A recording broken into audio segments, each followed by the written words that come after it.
And welcome back to RaigeBait, where living is a privilege. I am your host, Commander After 40, with my co-host, Sensei from Popcorn and Pork Rind YouTube channel. Welcome back, Sensei. Thank you for having me. Fun times. Fun times. A lot of positive reviews from our last interaction. Well, that's good. A lot of chemistry. A lot of back and forth hilarity. A lot of people like that. It's just us being natural. This is who we are. Exactly. I was slightly reserved the last time. I'm not sure how it'll be this time, just because of the most recent events that have happened recently. Oh boy, doozies. Yeah, a lot has happened. Yeah. Right now it is September 12th, 2025, and we're talking about the events that happened 2 days ago. And the day before that was no one barely talked about it, and a lot of people thought that the flags were brought to half-mast because of it, but yesterday was 9/11. Correct. You know what? Fun little story time. So coming back from my wife's job, and I'm literally sitting there because obviously we know that Charlie Kirk had been, I'm just going to call it what it is, assassinated, and also the Colorado school shooting. So of course the president had came out and spoke about Charlie Kirk and praising him. And I'm looking at all, because mind you, I live in deep South Texas, and there's flags everywhere, and they were at half, and I was like, okay, this feels a little off. Like, why is it at half? But then she had mentioned that, hey, 9/11. And that threw me off, that I totally forgot about 9/11 just because of all the craziness that's been happening. Right? I mean, like, I honestly thought it was half-mast because of the shootings. Mm-hmm. And I thought that the president did declare that it would be half-mast because of the shootings. But again, it was really because of 9/11. And I swear to you, everywhere in the media, they've all forgot. It got overlooked. Everyone's still talking about the shooting. Yeah. And just imagine that 9/11, because I'm not sure where you were at, but I was working patrol. I don't know if people knew that, but I lived in the Bay Area, and I was working patrol at the time. And I had woken up because I got off of work about maybe 3-something in the morning, and I was living with my uncle, and I wake up and the first airplane had already hit the tower, and I'm looking at him and I'm looking at the TV. I'm still kind of dazed because I just woke up, and then I witnessed the second airplane hit the tower. My uncle turns to me and says, "We're at war." And my heart dropped, like, what is really happening? I thought it was like a movie or something. So I ended up getting called into work early just to be briefed, because at that point they were talking about the Bay Bridge, and the Golden Gate Bridge was supposed to be like the next target. And they already had reserve on the bridge. So I'm slightly freaking out going into work, and they just said, keep your eyes peeled, radio in if anything is kind of off because of terrorist attacks. So Definitely. Yeah. And then of course watching the whole shock and awe and that stuff happening when we invaded Iraq and Iran. I feel old now talking about this. Well, I was still in high school when it happened. Whew. Yeah, I was out. So, I was 1,800 miles away. What was happening on my day, at least the bits I can remember, because I didn't exactly have the best childhood, so a lot of my childhood was erased. But the bits I do remember from that day in particular was I was getting ready for band practice. I was part of the school band, and we had early morning practice every day. So it was like it was around 6 a.m. and the TV was on, and my parents at the time, they were just all in shock, and I was like, what? And I looked over at the TV, and they were replaying the first plane hitting the tower. And I was just like, what, is this a new Bruce Willis movie? I mean, a lot of people thought a lot of people thought it was literally an action movie happening. Exactly. It was just like, it was in poor taste. I thought, oh, okay. but then again, they blew up the White House in the fifth movie of, I think it was Live Free and Die Hard. So I was thinking, oh, bad taste. And that's when the second plane hit. And I was like, oh, this is real. Yeah. And it's amazing that we're living in this time, because obviously, going to school and they're talking about, Pearl Harbor. Mind you, here's the crazy part about Pearl Harbor. Pearl Harbor happened a week before my mother was born, and my father literally went into the military in November. I think either a year before, or I do believe actually he went in 42. So he went in November, right after Pearl Harbor. That's crazy. Let me see. Pearl Harbor got hit October. So yeah, he went in November, and then October, Pearl Harbor was hit, if memory serves me correct. I guess we could Google it, but old man brain. But yeah, he was in World War II. He's a World War II veteran, and it's funny because all the things that have been happening, especially recently with all the mass shootings, school shootings, and because we're talking about guns and what happened. My father was an expert marksman, because there's 3 levels. He was expert in the Thompson machine gun. I do believe it's Thompson. And he was marksman with the rifle. And a lot of people have come out talking specifically about Charlie Kirk, about, bullet drop and what type of weapon it was used. And it was a sniper, a well-trained sniper, or it was some hunter, right? And I was talking to somebody about using iron sights back then versus having scopes and optics now on your weapons. And I said, we don't know the facts, even as of right now, 9/12. We specifically don't know the facts of why, but also to say that nobody couldn't go out there and make that shot, to me, is kind of ludicrous, because there are optics and things that I'm saying that are being used versus iron sights back in the day. But good old So you guns. think that it is possible that perhaps not necessarily a complete amateur, but somebody of a lower grade could have made that shot?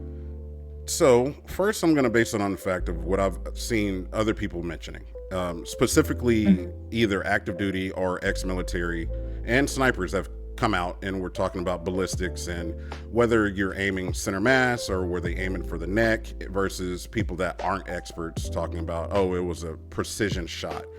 I personally feel that, based off of what I've gathered from other people, I personally feel that this person was not trained.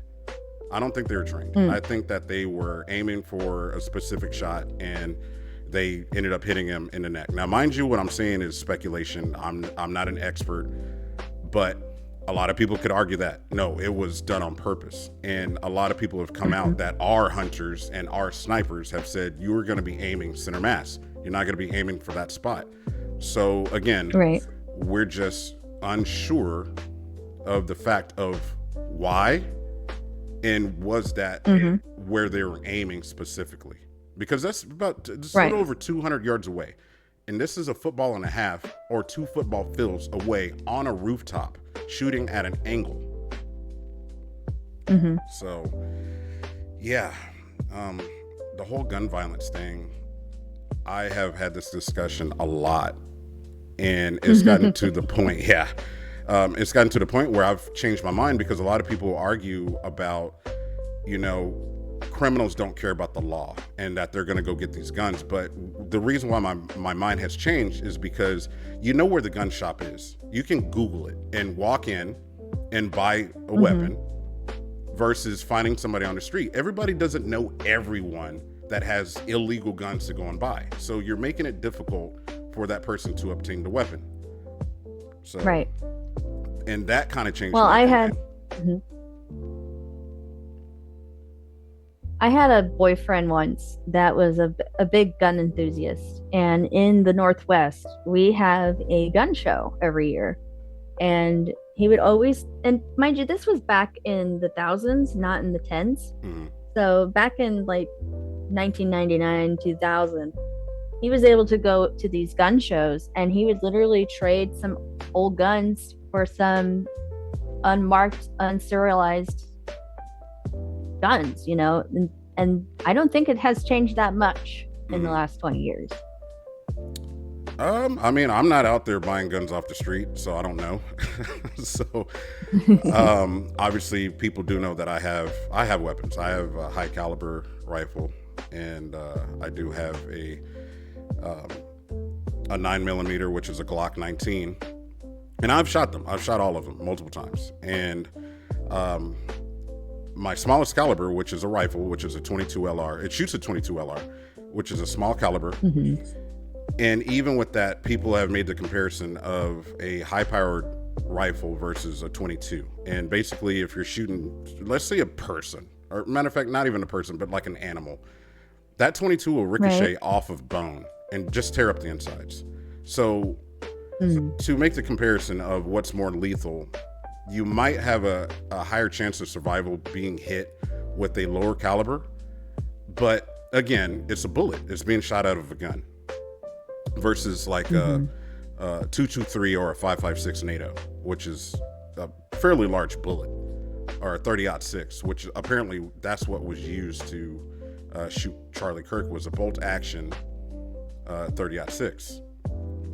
But again, all of this is speculation because this is what, but when it comes to gun reform and gun laws and people wanting less gun laws and it's infringing on your Second Amendment right, I strongly believe now, where I'm at, even as a 2A advocate, is that more things need to be implemented when it comes to doing better background checks or having to actually go and show that you know how to shoot in a gun registry and so on and so forth. Now, mind you, a lot of people are going to probably, criticize me for saying that because it's infringing on your Second Amendment right. But I also feel that if you have gone through the things to saying that you're a safe person to have this, well, then it potentially could lessen, I'm not saying obliterate, but lessen the amount of people going out there obtaining weapons legally and then going and committing atrocities, because you want to chip away at it. And I don't think you can have a blanket statement or a blanket fix to just implement more laws, or it depends on what type of law you're implementing. And each state is different. Just like a lot of people think in Texas that you can just walk into the gun shop and walk out. Now, I'm going to speak from my personal experience. I have 3 guns. I've gone to the gun shop, 3 different shops, 3 different times. First time I went, I had to wait a week. Second time I went, I was able to walk out same day. And this was a handgun. Because mind you have to be 21 to buy a handgun here and 18 to buy a rifle. Then the third time that I went, which was another rifle, I had to wait. So I have never had a consistent having to wait time or interaction with 3 different gun shops in Texas. So to me, that's kind of a problem. Like every time I go into the gun shop, I should have the same reaction or interaction where I either will have to wait every time or don't have to wait. So, yeah. Yeah, I was actually looking at the gun laws in Washington State, and according to everytownresearch.org, apparently Washington State is one of the top 10 states with the strongest gun laws. California, I do believe, is number 1. That I do not know. I should check that out. Yeah, I think. But for instance, they have background checks and purchase permits. They have concealed carry permits. You have to have that. There's a no shoot first law. No shoot first? What's that? I think it has something to do with, let me check it here. It's not giving me. A lot of places don't have it though. Apparently Alabama doesn't have no shoot first law. What about you? Yep. In Texas, you guys don't have it either. Yeah, I've never even heard of the no shoot law. Yeah, it says 21 states have rejected this policy. So what exactly is the no shoot law? Or are you looking at it? Matter of fact. Yeah, I'm trying to find it. Okay, here we go. Looking it up. According to AI, the no shoot first law is a policy, usually a provision in state law, that maintains the duty to retreat, requiring individuals to avoid using deadly force if a safe opportunity to escape a threat exists. In contrast, shoot first or stand your ground laws remove this duty to retreat, allowing people to use deadly force without first attempting a de-escalation or withdraw from the dangerous situation. Apparently, a good source for finding that, besides just AI, they suggest the BBC's What Stand Your Ground Laws and which states have it, based on the shooting that happened to that one boy. You remember that one? It was the boy knocked on the door of an old man, and the old man was some kind of racist, and he shot him point blank, and he quoted stand your ground laws because he felt threatened, even though the kid literally saw the gun, turned around and ran, and he shot him in the back. Yeah. 16-year-old Ralph Yarl, Y-A-R-L. After ringing a doorbell of the wrong home, 20-year-old Kayleen Gross died after being shot upon entering the wrong driveway. The shooting has prompted questions about persons' rights to protect themselves and their property in the U.S. I'm guessing that means that in Washington we have stand your ground law. Shoot first, ask questions later. Versions of stand your ground laws are in effect in at least 28 states, including Missouri, where Ralph was shot. Nope, Texas stand your ground too. So yeah. So the shoot first law basically means you don't stand your ground. If the perpetrator can get away safely, you're not supposed to shoot them, from what I understand. This comes from the BBC. I will make sure to make a link to the in the descriptions. Okay. So there's that. Sensei, I think I lost you. I can hear you now. It's changed to my... A bit distant, though. Yeah. I don't... My mic just all of a sudden stopped working. I don't even know what was recorded or not now. Wow, this is an issue. It's been an issue. Yeah. Why is it being an issue? Oh my god. My god. It shows that my regular mic is back working, and I don't even know what has been recorded or not. But I was talking about a shooting in Houston with some kids playing Ding Dong Ditch. And apparently he waited again and shot them. Wow. Yeah. No, I was talking about the BBC. No, I heard you. I heard you the whole time. Yeah. So that all got recorded. Yeah. I mean, everything got recorded except what I was saying. And I had stepped in and was talking about, I don't even remember what you last heard, but I guess it doesn't matter because when we replay it, we will know. And I guess we can leave it. Hey, raw and uncut, right? Yeah, it's all uncut right now. Yeah. I mean, it's going to be a long session, but we have it all uncut. Yes. Did you hear about me talking about 22 caliber versus a larger caliber? No, I didn't hear that part. Oh. The last thing I heard you said was, what's a no shoot first law? Okay. That was the last I heard. Okay. Well, anyways, we're back. We're back. All good news. And I had mentioned talking about what changed my mind on, going to a gun shop versus finding somebody on the street. And I've been a person that actually has gone through some gun violence myself. And I just look at it like this, is I've watched a lot of people talk about, if they had to give up their guns to save their children, would they? And they said, well, why can't I have my children and my guns also? And I feel like this is that if I can come to a point in life where I don't need these guns, I don't need them.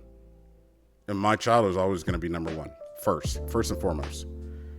Fuck the Second Amendment right. If it boils down to me having to choose between my Second Amendment right or my child. Mm-hmm. Well, the original Second Amendment, or in the Bill of Rights, was actually addressing militias, that you had the right to form militias and have arms. It really wasn't really meant for just civilians. It was meant for organized groups to be able to bear arms and form militias. And again, I will link that into my description. You can look it up at the archives.gov, finding docs, Bill of Rights, transcripts. I think I want to revisit the fact of, when it comes to gun violence, you know, people are picking and choosing what they find unacceptable, right? Because a lot of people were hitting me up yesterday, and I'm going to specifically talk about Magic the Gathering community. Mind you, I'm not on TikTok like that anymore because I found a lot of people just to be performative, but apparently a lot of people have been talking about it in their group chats or making posts.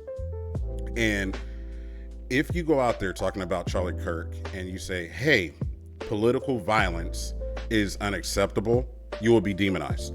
If you are happy about what happened to Charlie Kirk, you will be demonized. There is no win when it comes to talking about Charlie Kirk and what happened, you know, and people can throw facts out there all day, but it makes them feel uncomfortable because it doesn't align with their feelings, especially when it comes to gun control. We could literally take the words that Charlie Kirk said and repeat them, and people will still be upset at you for repeating those words. Because I've seen there is a movement right now of people literally, I'm going to call it whitewashing, because that seems to be the most popular way of putting it, because everyone knows what you mean by whitewashing. They're whitewashing who Charlie was. And don't get me wrong, I'm of the opinion that you can only see a certain facet of a person. And a lot of people saw the worst of him. And there's plenty of recordings of him being his worst. But we have to also consider the fact that he was a friend and a family man, and he did do what any normal American who hates people does, and that is complain and debate about why he hates those people. I've had this conversation with, you know, a few people extensively for hours, and I've come to the conclusion of, you know, words are power. And we grew up in a time where they said sticks and stones can break my bones, but words can never hurt me. But yet we are living in a time where if you say certain words, you will be held, I guess, accountable to what you say, especially in this climate. Right. And I said what I don't like, because I am a person that the things that I say and the things that I did online is me in real life. And I think a lot of people are performative, and they'll just get on the internet, say whatever comes to their brain, and then don't go out there and stand on it. If I said that I was going to go out there and cause harm, I'm going to go out there and cause harm. If I'm going to go out there and show love and affection and try to help communities, I'm going to do it. I'm not just going to get online and just say these things. But I feel like a lot of people, specifically in the MTG community, outside of talking about Magic the Gathering, that they're performative. A lot of them are. They just complain on the internet and then just go about their business off of the internet. I don't see any of them doing anything other than just bitching, moaning, and complaining. Now, mind you, there are some people out there that are trying to help get cards in people's hands, but when they start talking about something outside of this nerd thing, they lose it. They lose the plot. Right. Speaking of losing a plot, it says my meeting will end in 10 minutes. Ooh. Oh no! Why? Why is it doing that? Oh man, this whole it didn't want us to talk about gun control. No, it really doesn't want us to talk about this, and I haven't even gotten to my part of my beliefs in firearms and the use of them. I'm gonna let you speak. I'm gonna listen. Well, unfortunately, and it's true for every American, I've been touched by gun violence. My cousin, when I was, I think, around 8 years old, wasn't mentally stable, and my aunt had told my uncle at the time to get rid of his guns because my cousin wasn't stable, and he wouldn't. Mind you, he was a stepdad and he was a piece of trash. But the point is that she got a hold of it and that was the end of it. So in our family, with that kind of history, we are very weary of guns because that was the first known incident in our family of that kind of violence, self-inflicted. Yeah. And so for me, I had this very genuine respect and fear of weapons, especially guns. But the thing is that I also understand that this is America, and America loves their guns. Yeah. Bumper stickers, and t-shirts, and hats. Exactly. If it's not a sex toy, it probably is somewhere. Mm-hmm. But the thing is that because it's such an ingrained part of our culture, it is who we are as Americans. It's our guns. I do believe that we're just going about it completely wrong. When it comes to like another very dangerous weapon that no one ever really talks about, vehicles. Cars cause the majority of deaths, especially when you're intoxicated. And no one ever really talks about it because it's so ingrained in being an automobile owner. Eventually, you're going to get into an accident. That's why we have insurance. That's why we have driver permits. That's why we have tests. That's why we get authorized. And yet we feel like that doing that to guns is not necessary. And I think that's where the disconnect comes from. It's like if we put the same amount of effort into learning guns, it's suddenly a breach of our Second Amendment when we're not even a part of a militia. I've been preaching this to people in and out. I said, whether you have a gun or not, you should learn all about guns because you live in a world where other people have them.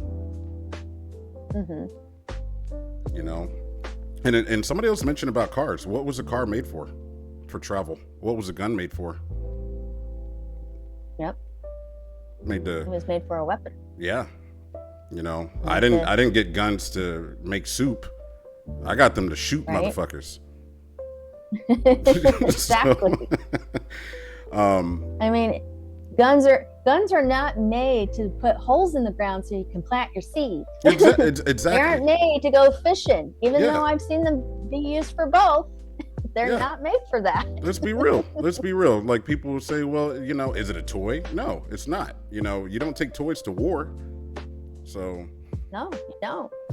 But when it comes to a vehicle, you literally have to be a certain age to drive. You have to go through the training. You have to do tests. And matter of fact, it's funny because the Second Amendment is a right, but you don't have the right to drive a vehicle. It's a privilege. That's true. It's a privilege. Yeah. So. And I was looking up the militia groups, or they call it milita groups. Mm-hmm. I'm calling them militia, but they're MILITIA, and it's a private, unauthorized paramilitary group of civilians that trains in combat and often opposes government authority, with members often preparing for perceived threats to their communities and constitutional rights. Interesting. Or it refers to a government-controlled reserve force. It's not primarily denoted these private and anti-government armed groups.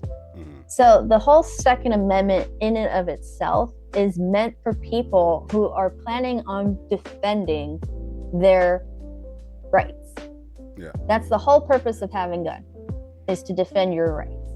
And the argument also is that I've been hearing circulating is the fact that a lot of these supposed shootings, whether or not premeditated or not, are giving ammunition to the government to take our guns away so they can fully exercise their authoritarian behavior. And that's the only reason why they haven't really been able to do so, because we still have our guns and we're not parting with them. I want to mention Nepal. Nepal. Oh, yes. Yeah, Nepal has gone full tilt. But here's the funny part, is Nepal did that without guns. It's true. It was because of guns that they went all out in the first place. a lot of people were trying to spin it, saying that it was because the social media blackout. I mean, I haven't looked all that deep into what happened in Nepal. I've just seen, the buildings burning and everything else. And I've seen a few people using guns that they got from, I guess, the military and the government.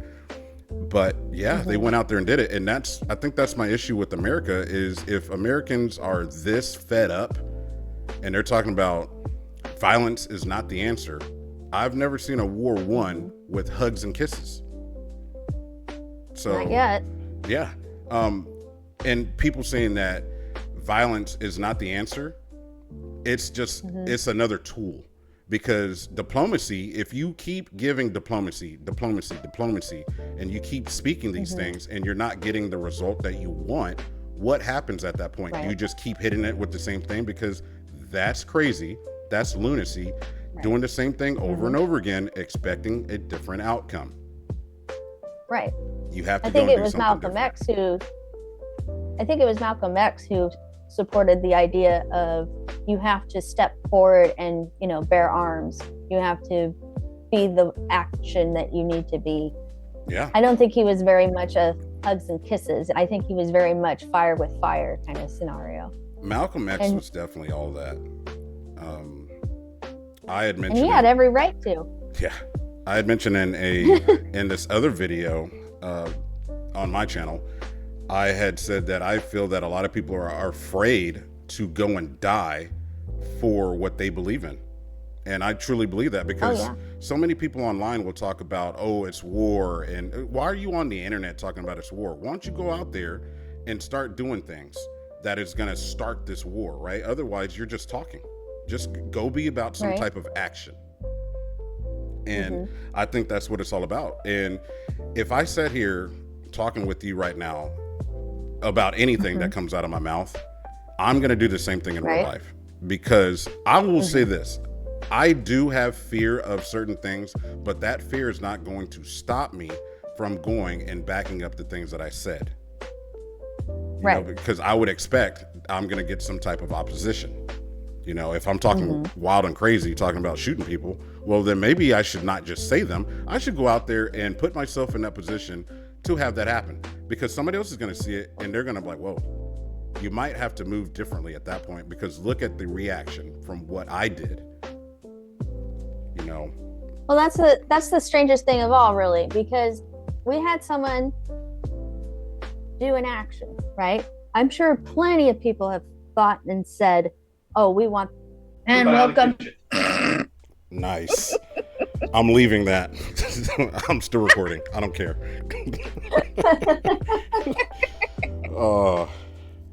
That was on cue. Nice. Welcome back to the shenanigans bullshit. Where we talk about everything that's fucking going on, where the devil's even saying, what the fuck? Yes. I didn't plan this. What the hell? Oh man, that's why it's raw and cut. Cut my space. Well, slightly cut, because we had some issues, and this is technically the second part, but it's going to be woven in to just be one cohesive audio. So. Right. Yeah. Okay, so we'll just keep going. Yeah. All right, so I not necessarily remember exactly where I stopped or where I got cut off. I think I was talking about how we live in a culture of guns, and we don't treat our guns with the respect they deserve, because they're murdering weapons. They're tools to kill, and we're not treating them like tools to kill. We're treating them like everyday objects, like phones. Yeah. That's funny, because we get in vehicles and we use them every day to go grocery shopping, go to work, go to school, but we're not using guns necessarily every day, all day, and constantly. So obviously especially I'm pro 2A, but I'm also at the point in my life where if I absolutely do not need them, well, then I won't have them. And I strongly believe that all these laws need to be revisited, and they need to be implemented, because what's the use of a law if they're not being utilized? Right. Or they at least need to be heavily updated. I Yeah. mean, because I mean, I'm not saying that firearms didn't exist during the times of our forefathers. It's just that they were very limited in their abilities. Like you had to sit there and load your gun just to put a barrel and a bullet into it. Mhm. And Well, nowadays, you could just literally go click, and you're good to go. So there's a lot that needs to be changed. I believe also that at that time, everybody was on the same playing field, and I think that's the idea and the view of why we have semi-automatic weapons. But once you look at it, is the military has fully auto, and that's why I kind of get confused of why they push the assault rifle, the wording and the verbiage so hard, being that the general public doesn't have access to a fully automatic anything unless you go and spend at least $20,000. I mean, that's a give or a take on a fully auto, but it has to be produced before the ban. So nobody's producing a new fully automatic weapon, and it's very expensive to get one unless you get like a, a auto sear or they call them Glock switches and stuff like that, where you're modifying the gun.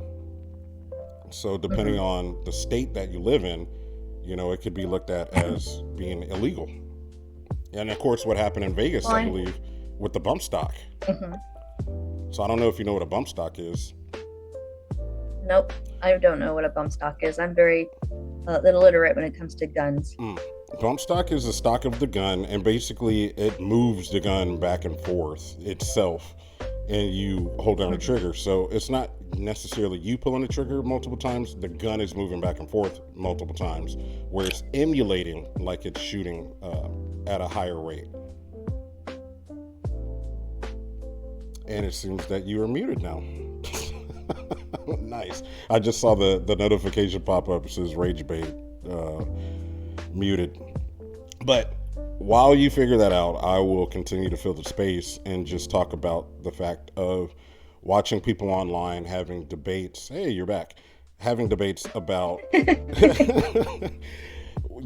not implementing more gun laws, or it's infringing on your Second Amendment right, and so on and so forth. And I think people need to have a platform where we can start talking about it to move forward into what should be done instead of arguing about it, because there's a lot of arguing based off of people's feelings instead of trying to, link up with somebody, just like me and you were talking right now, of what we can do moving forward to stop the mass shootings and all these other things. I think a lot of people just want to ignore statistics also, because right now what's happening in the real world, oh yeah, totally, is where they want to place the blame specifically on a certain demographic, when you look at it, is everybody that is an American citizen has a Second Amendment right, whether you utilize it or not. I don't believe that we should be looking at it that way per se, but you have to look at the numbers also, is where's the issue? Because a lot of the times they'll say, oh, mental health, depending on the demographic, is either they need thoughts and prayers or it's mental health.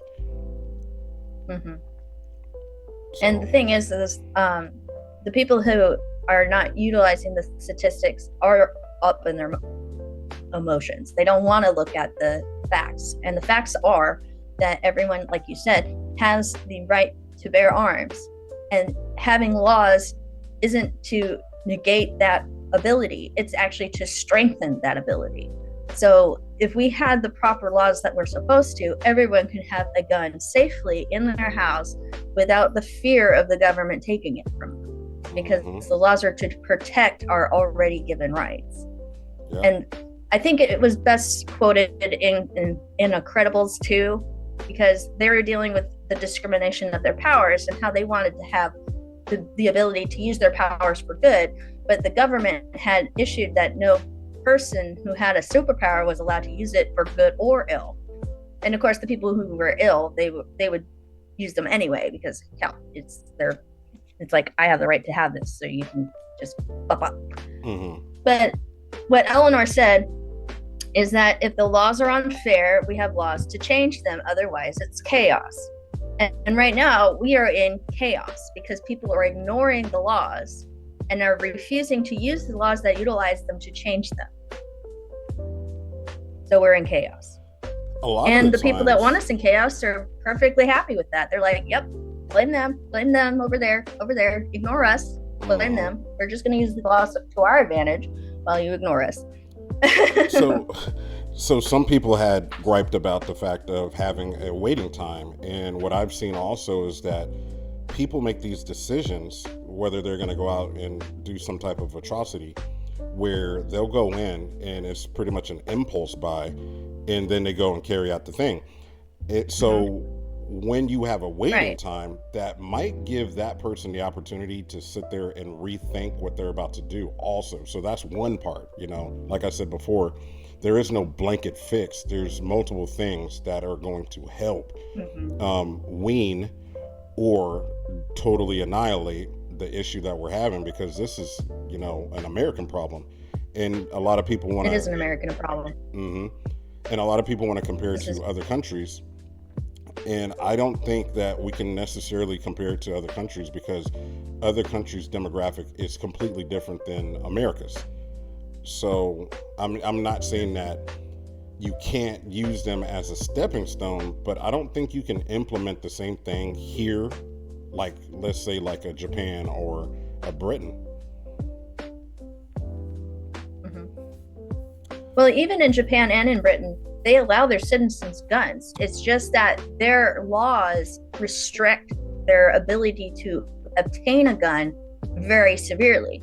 So if you really, really, really wanted a gun in your house, you had to jump through a dozen hoops and prove to the government that you weren't a threat before you could even have one. Mm-hmm. And then to get the ammo is just another hard stepping stone to try to get to, because you have to prove that you're not going to be doing something harmful when you're getting the ammunition. And I think it's in Japan, the only citizens that have the rights to have guns are those who are hunting.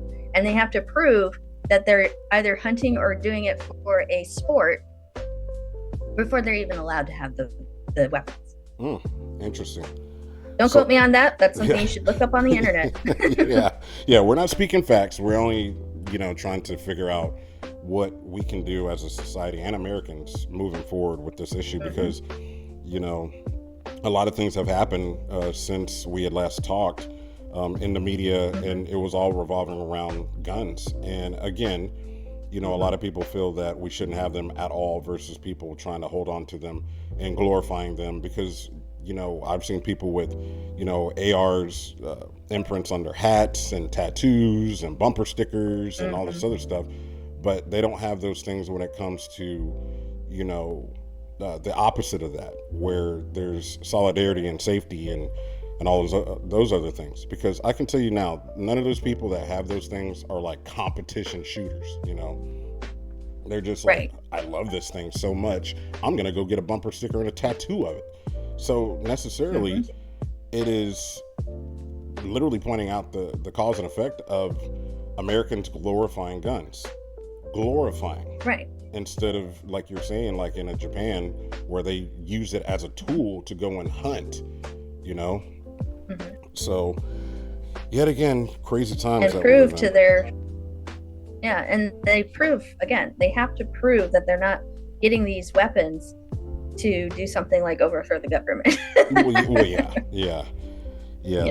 I mean, there's a lot to it. And, and this is the thing a lot of people aren't realizing, and I really want people to take more time to look at how other people deal. When I say other people, I mean other countries deal with the situations that they're dealing with when it comes to their corrupt governments or having people being unalived by weapons. It's basically, they found ways around changing their world without having to deal with the violent atrocities that their governments enforced. And of course, I am talking about Nepal. Nepal is like almost a blueprint of what people should be doing in order to stop a corrupt regime from totally and utterly annihilating their means of living without the use of weapons. Yeah, we saw it. Except for, I guess, fire is a weapon. Well, yeah. Well, outside of the fact of being able to, because think about it, a lot of people have compared it to knives, right? somebody going out there and stabbing. Well, I can go out there if I had a fully automatic and there's 100 people out there and I had 100 rounds and let's say my shot was superb. I could use that gun and kill 100 people versus I would have to go up to each individual with a knife. It makes the killing a lot more difficult. So right. But it's still very possible. And the thing I think people are forgetting is that these tools, the knife and the gun, and let's even use a different projectile, an arrow, and a bow and arrow, the oldest known projectile weapon that we have in our society. All of these weapons are meant to do one thing, to kill. And so the means to kill is still the same. And yet, because the gun is a weapon that is constantly ever evolving, ever getting better at killing, there needs to be a stop of where does that line stop? Because even with the bow and arrow, we've gotten it to a point where the composite bow and arrow is a very deadly weapon, but you can only use it. I think like the most skilled marksman can probably shoot 3 arrows in a minute. Yeah. Whereas a gun can shoot 50 rounds in less than 50 seconds. So if memory serves me correct, I believe at one point in time when the crossbow was developed, that they had come out and said, hey, we can't use this. It's unfair because you're able to do a lot of damage with this thing. That's also something that people can probably research. But I could have sworn that I saw it somewhere where that was a weapon that was used in war, and sides had came out and said, that's kind of unfair. And then speaking on what you had said about making the gun more useful or getting past that point, is we developed bombs. We said, we don't even want to shoot you anymore. We want to create a bomb. And then, being that America is the only country on the planet that has dropped 2 nuclear bombs on a society. So again, it's almost like it's just woven into the fabric of America's long and bloody history, because who else has done that? I mean, it's just if anything, it supports the fact that if you are a American, like if you were born and raised here as a 3rd or 4th generation American, because technically America has only been around for 280 years now. That's only 3 generations of humans.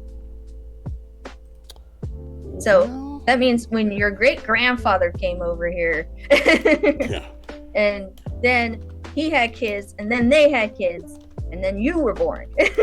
That's only 3 generations. In 3 generations, we've created a society that is basically saying, blow them up. So the United States of America has been a country for over 249 years. You know what's funny about that is a lot of people's cases, what you had just said, is my grandfather on my dad's side was actually born in 1899. Not even great, just my grandfather. Right. So mine is a weird.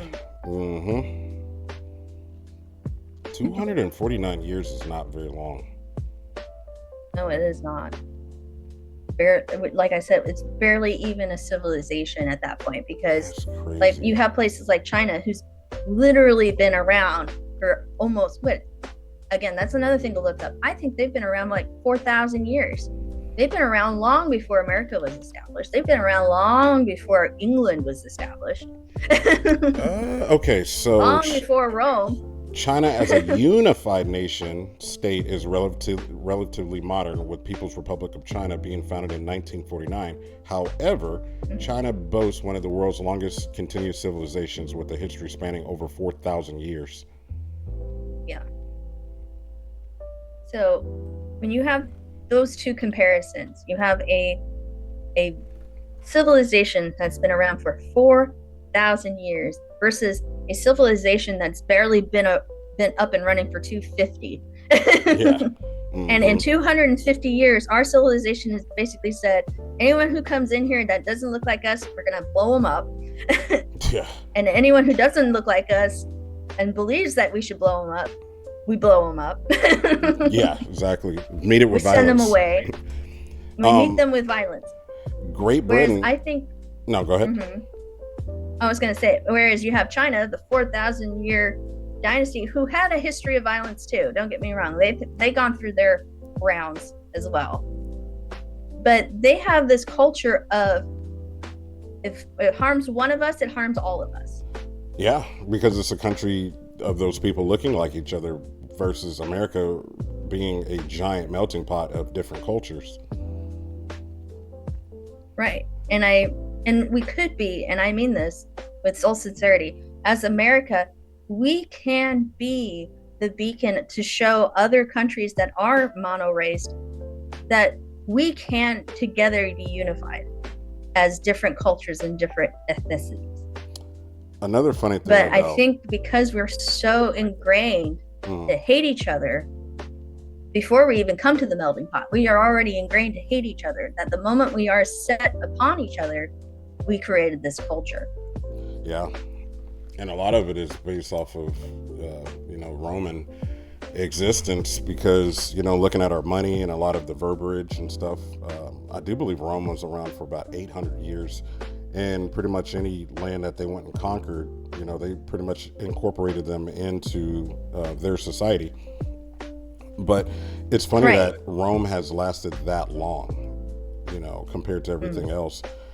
And here we are only being around for, not even 300 years as a United States. So if we're at this point now, there's something drastically wrong. Yeah. I think I'm not 100% sure on why the issue is the way it is, only based on the confusion that is purposely being put out. And I mean this too. There is a strategic, purposeful confusion going on, where it's not only dividing us, but it's keeping us from uniting. And that confusion and verbiage is on purpose. Oh, the machine is at full display right now. Yeah, and I don't think people who want to do anything, they purposely add fuel to that machine. They're just like, oh, well, the guns are the problem, or, oh, well, they can't take our guns, it's our human rights. That's exactly what the machine wants you to do. It wants you to divide against each other based on this one situation that has been going on for centuries. Mm-hmm. Yeah.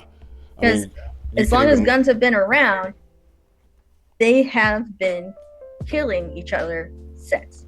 Yeah. And I don't think it has anything to really do with guns. I just think that was just the main tool of, use until bombs were in. Yeah, human nature has been to kill each other. I was going to say, even with the current events where people were going out there and trying to figure out who did what, and then to have HBCUs get threatened, which again, that's more separation, where I feel that there's been so much damage done in this country where a lot of people do not want unity at all. They just want to separate and segregate.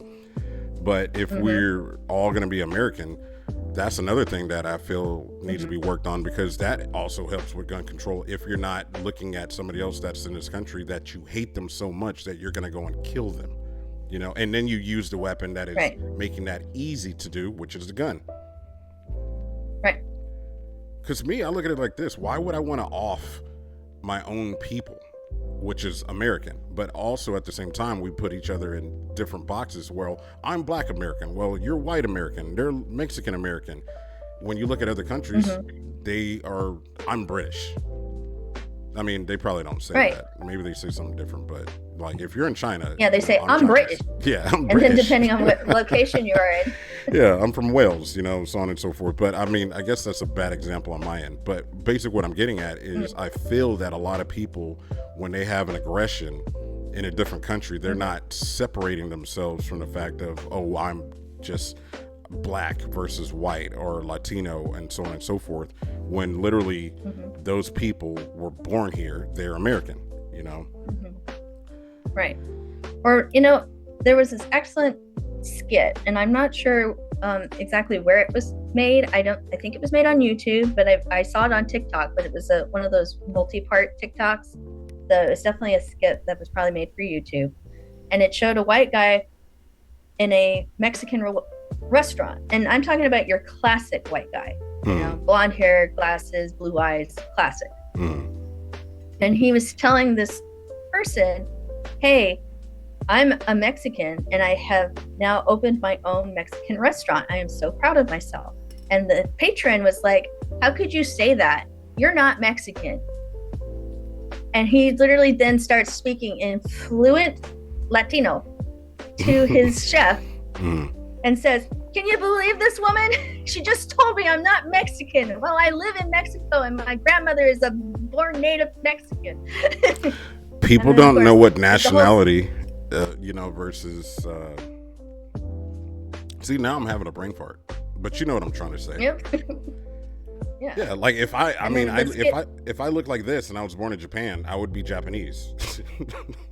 You know, they're like, well, yeah, you would be Japanese, and the Japanese citizen though would not, you know, initially, because I think it's just the bias, right? We have these biases. We have these innate stereotypes and biases. And if a Japanese person gave birth to somebody of a dark skin ethnicity, they'd be questioning it. They'd be like, well, they're technically Japanese, but what are we going to do with that? And they would still treat you as a Japanese citizen, but there would be a difference.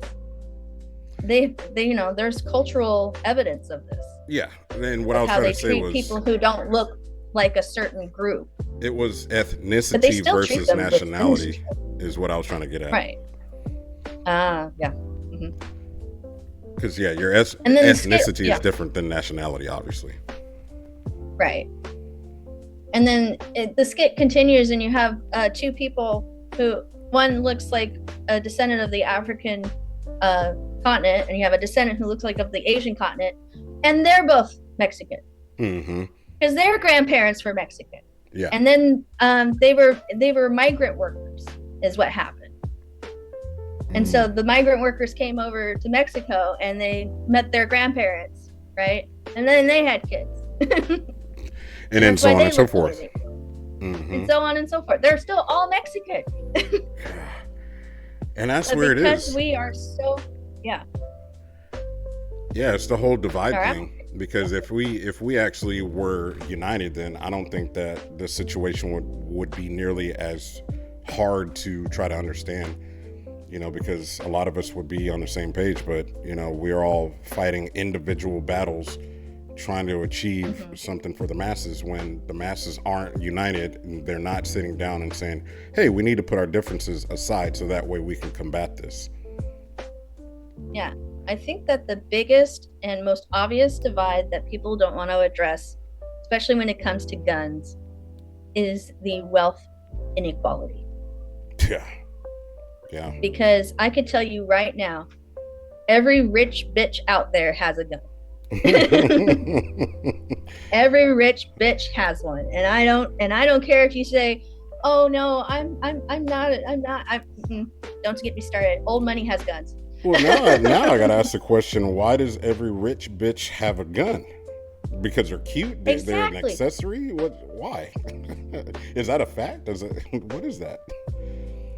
I don't know. It's just one of those things that it's just innate. I think that if you are a rich person, you have not only the ability to have a gun, you probably have the ability to buy bombs and sell them to foreign countries that want bombs. They have access to bigger, nastier weapons than we ever will. But the biggest, nastiest weapon they have isn't their guns, it's their money. Oh, yeah, of course. Yeah, I was watching some YouTube videos on a guy that had a fully autos, and I was just like, wow. Like, how did you get that? Like, I know that's a lot of money, because I was looking at AK-47s, and to get a fully automatic AK-47, the one that I was looking at is like, it was just $20,000 for the gun itself, not counting all the other things that you have to do to even get it. We're at we got 10 minutes left, so I don't know if you want to wrap it up. But it's telling me that we have 10 minutes. We're probably at a full hour mark almost. for the complete. Yeah, we probably are. Mm-hmm. So I guess in conclusion to the ideas of guns and what our current society is, I think you nailed it on the head when you said that our biggest problem is we're not looking at each other as Americans. And so Yes. we immediately go to our immediate solution to who is an American. If you're not an American, you get bombed. Yeah. That's basically So how it is. I came to that And we need to conclusion. stop. I came to that conclusion because of Mm-hmm. them coming out and saying that they wanted to take transgenders' guns. And the NRA said you can't take Americans' Mm-hmm. guns. And I don't think people put them in the same category as being American, because guess what? Those people that you think and feel are crazy are American. And they literally put them in a box and said that, well, we got to take their guns. And then the NRA said, well, you can't take Americans' guns. What do you mean, Americans? Yeah, those people that you're talking about that you don't like, they're American. I'm like, oh, fuck. Just like the Negroes and their Black Panthers. It's So, it's just that's the thing right there. If we really want a true solution to our gun violent epidemic, we need to stop and look at the person we're pointing the gun at and say, you're an American. yes. Not you're white, you're black, you're a Democrat, you're a Republican, you're a trans, you're a cis. No, you're an American. Yep. And I think that's what will finally stop.